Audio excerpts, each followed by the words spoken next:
It's time now for the latest news on what's hot and what's not in the world of technology with Mathew Dickerson on Tech Talk. Here on TCFM 88.9. Matthew, good morning. How are you? I hope I still look okay this early in the morning, Richard. Yes, I know you. Not too drastic. No, but I couldn't believe it. You were on time.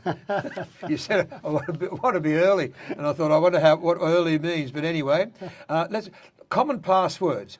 The 2021 common password list has been issued. And really and truly, I cannot believe some of the passwords that people use and think they've got security. For instance, I'll start with the first one, which is password. I can't believe it. And unfortunately, Richard, we have talked about this list because they release a list every year. They look at all the data breaches around the world. They compile that and they say, here are the most common passwords used.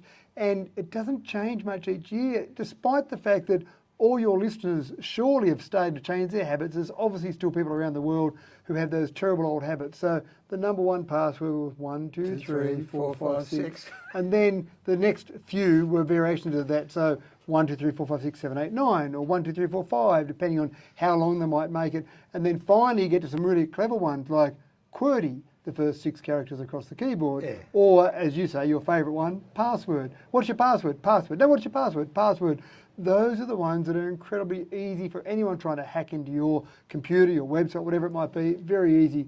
You get to then ones like 11111 or all zeros, and then your favourite one, the one that looked a bit different for you, was the one that you liked. Yeah, well, I was a bit worried. I said, why Q1, W2 and E3? Then I looked at the keyboard. They're below each other. That's right. So, Q1, W2, E3. So someone might think they're being very clever with that one because it doesn't spell out a word, and they go, oh, that's really easy. But those common ones, those really easy ones and obvious ones, are the first things that someone tries when a hacker's trying to get into, say, your account or your computer, whatever it might be. They're all these easy ones they try, even though you think, oh, they wouldn't have 1, 2, 3, 4, 5, 6. But they're the ones they try first, and oh, look at that, I'm straight in. Yeah. So this isn't like leaving the front door of your house unlocked and walking out. This is leaving the front door of your house unlocked and opening the door and putting a sign out the front that says, please welcome. Come in. Well, the other one, of course, is password 1, 2, 3. Just some of those various, like those variations there that are pretty obvious, I would have thought. So like you say, ABC 1, 2, 3 or 1, 2, 3 ABC, some of those various ones.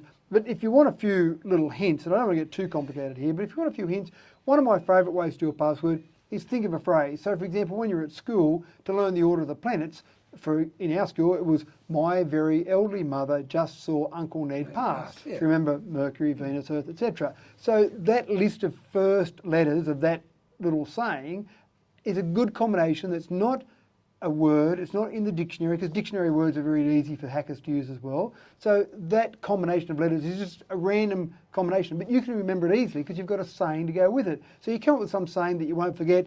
DCFM is the best radio station in Dubbo, for example. Take the first character of all those, put them together. That looks like a random jumble of characters.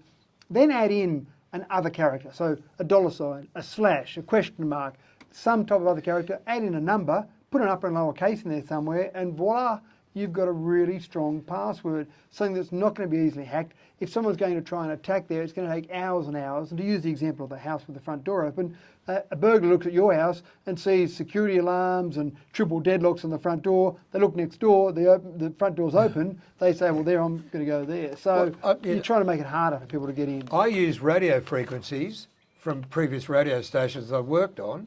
I've worked on 21 radio stations. I worked it out the other day. I fainted when I found that out.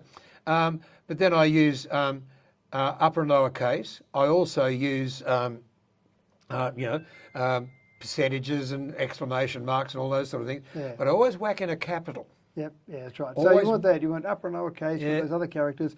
And really, lengthwise, you want it to be about 10 characters. 12 better, but 10 is what I would see as a basic minimum for a number of characters. A lot of websites have 8 character minimum, but 10 I'd see as a basic minimum. And the other thing to keep in mind is they always want you to change passwords on a regular basis, but that comes a major drama. So if nothing else, make sure your email password is different to all your other passwords. That's right. Because if you've got two-factor authentication, often it will need an email sent to you. And so if your email address has got a different password, that makes it harder for someone to steal your identity or use two-factor authentication via your email, for example. So I know it's hard to get them all different, so most people don't, All the other ones, sure, have them the same if you have to do that, but just keep that email one different. Yep. But my first password ever was 2MW Broadcasting to the Gold Coast and BC, GC, and that got hacked. Oh, really? Yep. There you go. Yeah. Good old 2MW. So hopefully, Which no longer exists. Oh, right. Hopefully, when we see this list next year, we'll see some stronger passwords in those common passwords. But at the moment, it looks very sad reading. It does indeed. Now, if you're not earning enough money, you could look at the list of high earners on YouTube and see what they're doing. Unbelievable amounts of money. I reckon you and I should get together this weekend and throw up a couple of YouTube videos because the money to be made there is incredible. So MrBeast, and I must admit, I've never watched a video from MrBeast, but MrBeast had about 10 billion views across his channel last year. He earned $54 million. This is US dollars. $54 million from his YouTube channel. The top 10 earners earned about $300 million. Now, MrBeast must have some incredible information for people to watch it that often. So what's MrBeast do? He does some little games and pranks, and one of the most popular ones he did last year was he looked at Squid Game, the popular Netflix series, and he recreated some of those games without the death aspect in Squid Game. So he recreated some of those games on Squid Game and just made videos of himself doing that, maybe with some friends, and $54 million. Thanks very much. He did another one where he played hide and seek in an 80,000 seat stadium. So obviously hired a stadium from someone, some large stadium in America, and just played hide and seek there. And so these are sort of things. Some of the kids involved, we've got a 7-year-old at number 6 and a 10-year-old at number 7. The 10-year-old, Ryan Carledge, he just reviews toys. So he buys some toys, or maybe gets mum and dad to buy him some toys. He buys some toys, reviews them, unboxes them, plays with them, reviews them. What a cool thing to do for a 10-year-old. He earns over $30 million a year just from unboxing some toys and playing with them. The 7-year-old girl is a Russian girl who just talks about stuff. Unspeakable is her name. Oh, no, sorry, her name's Nastya. Yeah. So she goes and just talks about stuff. 90 million subscribers. So if you've got nothing better to do this weekend, you and I might get together, throw together a YouTube channel. I don't know, we'll come up with some random sort of thing to talk about. And next thing you know, 30 million, 40 million, 50 million, who knows, Richard, who knows? There's another little girl in Canada, well, she is a little girl, she's about 4'10", I think. Right. I think she's 18 now, Anna McNulty, and she just advertises makeup. Yep. She's got perfect skin, perfect hair, and never died. Yeah, and she is also a gymnast and a cheerleader. So she does, advertising with a leg behind her head and all that sort of stuff. She's making a fortune too. Oh, some incredible money made out there. So $300 million from those top 10. Unbelievable, yeah. Plastic straws, no longer a go-go. I notice we're getting more and more paper straws that don't work terribly well. No, paper straws seem to be fairly trendy, but they get soggy very quickly. They're not that strong, and they're actually quite expensive to buy, paper straws, so they haven't been really adopted by a lot of places. You still see a lot of plastic, and obviously plastic's bad for the environment, but some researchers in China now have come up with a straw that's made from the output from a bacteria. So basically it's an edible straw. Now, the researchers say we don't recommend that you eat it. It is edible, but it's not very tasty. But essentially, it's strong enough. It's made from a cellulose that's strong enough to retain its shape. So the same as a plastic straw, it will retain its shape even better than a plastic straw.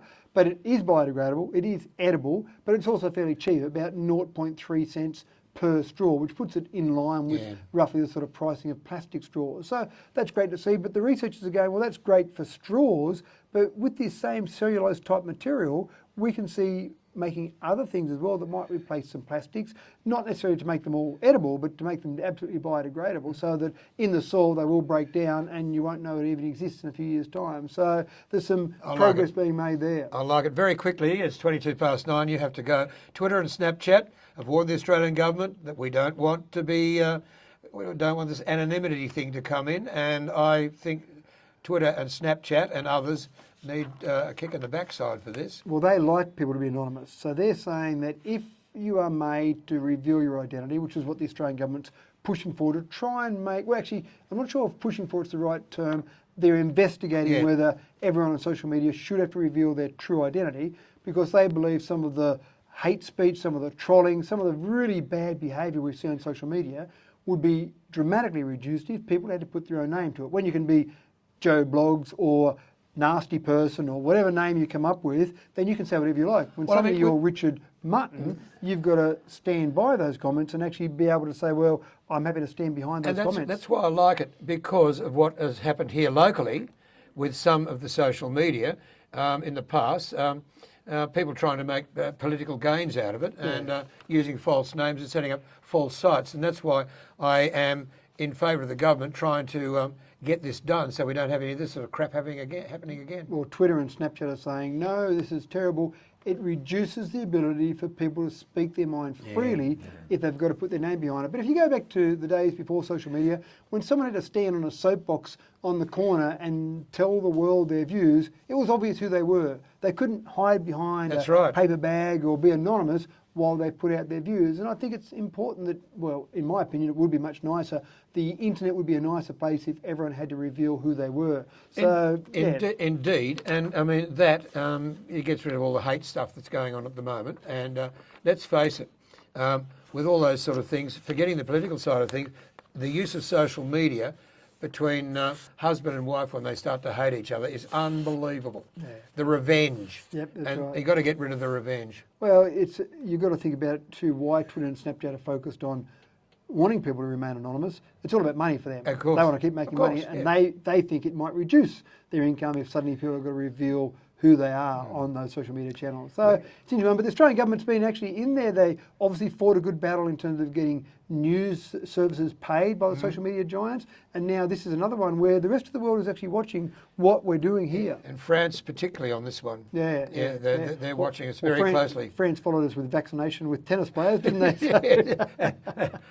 We won't go into submarines, but anyway, we might make friends with the French again if we crack this one. And Macron says, well, what a good idea. You might even talk to ScoMo again.